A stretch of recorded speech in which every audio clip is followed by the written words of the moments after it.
আপনি কি কখনো খেয়াল করেছেন বিয়ে বাড়ি হোক বা রেস্টুরেন্ট, বড় বড় হাঁড়িতে যেসব বিরিয়ানি রান্না হয় সেখানে মুখে একটা লাল কাপড় জড়ানো থাকে। প্রশ্ন জাগে, এই লাল কাপড় আসলে কেন লাগানো হয়? এই লাল কাপড় আসলে একটা রান্নার রহস্য ঢেকে রাখে। বিরিয়ানি শুধু রান্না না, এটা এক ধরনের আর্ট।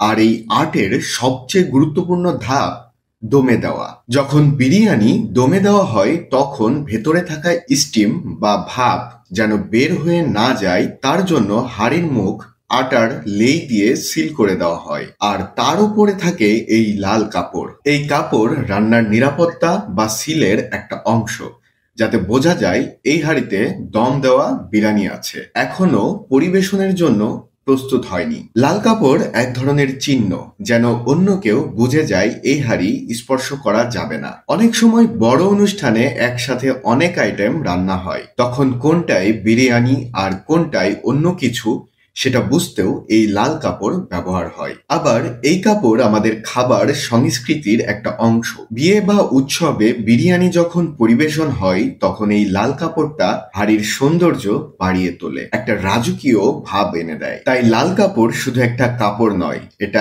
একদিকে রান্নার নিরাপত্তা, অন্যদিকে ঐতিহ্য আর শ্রদ্ধার প্রতীক। পরের বার বিরিয়ানি দেখলে খেয়াল করে দেখবেন লাল কাপড়টা যেন আপনাকে কিছু বলতে চায়। আপনি যদি এমনই আরো মজার মজার ফুড ফ্যাক্ট জানতে চান তাহলে আমাদের চ্যানেলটা সাবস্ক্রাইব করতে ভুলবেন না। কমেন্টে জানিয়ে দিন আপনার প্রিয় বিরিয়ানি কোনটা। সবাই ভালো থাকবেন এবং আমাদের আরো আরো অনেক ভিডিও সামনে আসতে চলেছে, সেগুলো দেখার জন্য চ্যানেলটা সাবস্ক্রাইব করে আমাদের সাথেই থাকবেন। ধন্যবাদ।